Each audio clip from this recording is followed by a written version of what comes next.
Bismillahirrahmanirrahim. Members of the Jamaat, Ya Ali Madad.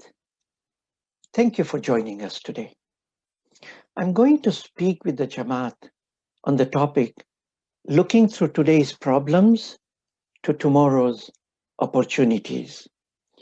And let me start by talking about why I chose this title and share with you an interesting story.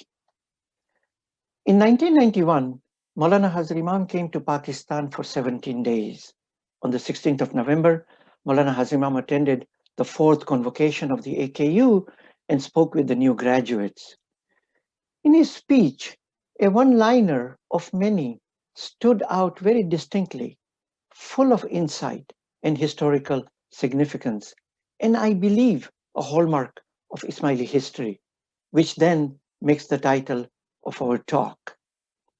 Maulana Hazar Imam said, quote, "We must look through today's problems to tomorrow's opportunities." Thus, the very title of my presentation will be the foundation of this talk.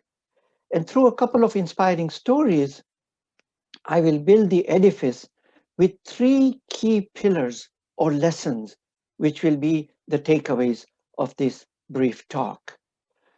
Now, let me speak on the foundational statement first. Right from the time of revelation and throughout our history, with all the challenges that came, we have always been guided to look at problems straight in their faces and deal with them as positively and faithfully as possible and seize the opportunities that lie hidden in these challenges. And this is because our Imams have always guided us to seek inspiration and face challenges head on. In the words of Iqbal, "Tundiye baade mukhalif se na ghabra e ukhab. Ye to chalti hai tujhe uncha udane ke liye." Don't fear the intense, violent, opposing wind, O eagle. It is only blowing against you, so may you fly even higher. And that has been, I believe, our historical hallmark. I want to share with you two inspiring stories from our history and show you how we saw through the challenges of that time to the future opportunities. I will draw three lessons from the first story, same three lessons from the second story, and then we will try to apply these three lessons to our situation today. And I would also like to invite the Jamaat to draw their own conclusions. Our situations are very different from each other. And thinking about these things, personal reflection, tafakkur, in the words of the Quran, is central to the building of faith. Let me take you to the time of the Prophet, 7th century. The Prophet receives the revelation, "Iqra bi ismi rabbika allazi khalaq." And then after a short hiatus, he is asked by Allah, "Qum fa'anzir," rise and warn. It is then that the Prophet takes Allah's message of monotheism, of one community or ummah, and social justice. And when he does that, he comes face to face with the harsh realities of the opposition to him and to his teachings. The leaders of Quraysh began to worry about the future of their livelihoods and also about their status in Mecca. The earliest biographers, such as Ibn Ishaq, Ibn Hisham, and Tabari, writing about Prophet Muhammad and his followers, describe how they began to face persecution by the Makkans. On several occasions, the Prophet is insulted. When he comes to worship to Kaaba, people are not happy with him. Some of the early converts were attacked and dragged along the street by their beards. The Quraysh had several of the early converts as their captives. When all this did not work, the leaders of Quraysh came together and decided to boycott the Prophet, his clan, and all his followers. They hung a document on Kaaba: no one shall buy or sell to anyone from Prophet's clan or his followers, and would not allow anyone to marry into them. Some would heckle the Prophet in public sermons, telling the crowd not to follow this man or pay any attention to him. Some tossed thorns and sharp branches in front of Prophet Muhammad when he passed by. And some actually plotted against the Prophet's life. Now, members of the Jamaat, the persecution in Mecca continued for 10 years, which ended with migration of Muslims to Medina. The migration or hijrah, therefore, becomes a turning point, a milestone for the early Muslims. It gave them the freedom from the boycott, from the oppression, and from continuous fear. It resulted into what Maulana Sultan Muhammad Shah alayhi salam wrote in his memoirs, and I quote, "A rapid and brilliant new flowering of humanity's capacity and desire for adventure and discovery in the realms of both spirit and intellect." That flowering, Imam Sultan Muhammad Shah said, began in Arabia. Its origin and impetus were given to it by my holy ancestor, the Prophet Muhammad, and we know it by the name of Islam, unquote. Now, the question I would pose to the Jamaat is, what do we think were the key ideals that Muslims of Prophet's time imbibed, practiced, that gave them the possibility to bear the pain of their circumstances and come out of it as a successful Muslim community? In other words, what made them resilient? Today, when we are facing our own problems, is there anything for us to learn from there? And I would submit, apart from many lessons could be learned, I would talk about 3 today. The Prophet's mission created a profound sense of community, which is the ideal of Ummah. This created a sense of identity, a deep sense of identity and belonging amongst earliest converts to Islam. Let me plant a seed here. The first thing that the Prophet did in Medina was to create a space where people can come and congregate. Secondly, the Prophet preached monotheism as opposed to polytheism, which was the order of the day in Mecca for many. The Prophet preached Qul huwallahu ahad. The practice of faith, the sense of belonging to the divine, inna lillahi, we belong to Allah, we are of Allah, sets the foundation which was unwavering, and it became central to the new Muslim community, providing confidence, courage, and strength from their practices, whatever practices they were doing at that particular time in history. Thirdly, the Muslim community during the time of the Prophet followed the Prophet's guidance in its letter and spirit. They understood the vision of the Prophet. They knew that the Prophet's hand is guided by Allah. They internalized this vision and they worked hard towards following the Prophet's guidance. Now, there is a lot for us to learn from these 3 important points, and we will return to these 3 lessons, these 3 pillars of our foundation after our second story. Now, from the 7th century, let me fast forward you to the 20th century.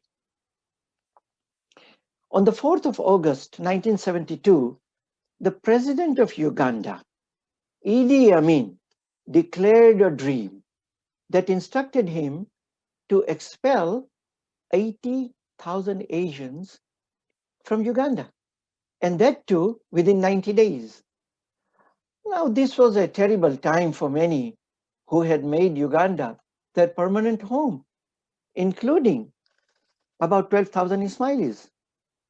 People lost everything they had worked for, their homes, their properties, their livelihood, their businesses. All this was lost overnight.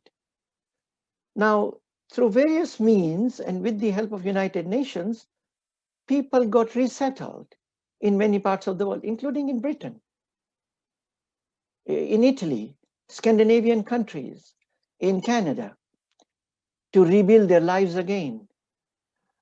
And let me give you one instance from Canada, because I have studied the Canadian story. Canada is a big country, and some 6,200 people came from Uganda to Canada. They were scattered from east to west in all small cities, in big cities. Interestingly, the first thing people did in Canada, everywhere, was to find a place to meet. In Vancouver, it was in Burnaby, in a place on a street called Edmonds. In Toronto, it was on Eglinton. It is these places of meeting and congregation that people found belonging to the community. Remember, the Prophet first created a place to congregate in Medina. Many of the Ugandans knew each other, many of them did not. But they had a common bond of community. They were all children of the Imam of the time. They found solace through faith. And in addition, they found homes to rent, jobs to go to, know how to live in Canada, in these places of meeting. In the winter months with snow and sub-zero temperatures, the Jamaat found warmth and hope in the spirit of community. So there was a spirit of community, resilience of faith, and the grace of the leadership of the Imam, which made them rebuild their lives again. The Jamaats were able to look through their problems to the future opportunities. They did not give up because their hopes were tied with the ideal of their history and their faith. Today, we talk about Uganda somewhat differently. And let me play a small clip from the opening of the Aga Khan Park in Canada. And what happened in Uganda with Idi Amin, you all know. I don't need to remind you of that. And Canada, province of Ontario, opened their arms. And you said, please come to Canada. And there's a joke, which I may repeat to you, of a Canadian who goes into an Ismaili home and sees a big picture of Idi Amin on the wall. Well, what's that? Why is he there? And the answer from the Ismaili family is, every day we thank him for throwing us into Canada.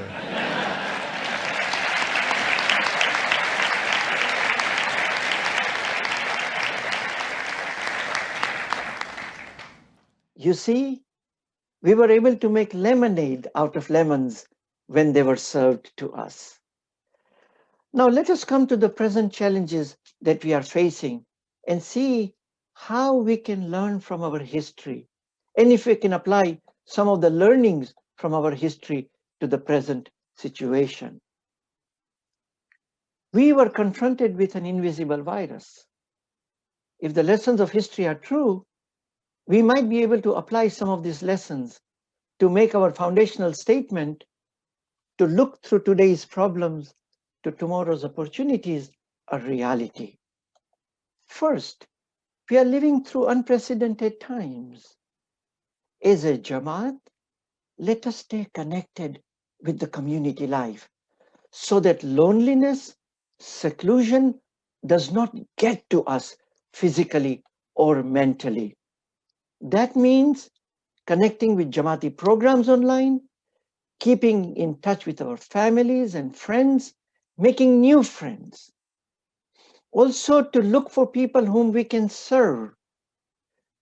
In this time, when we cannot congregate physically, we need to phone people, help people, talk with them, serve in Jamaati institutions, contribute our time, our intellect, our resources for the Jamaat.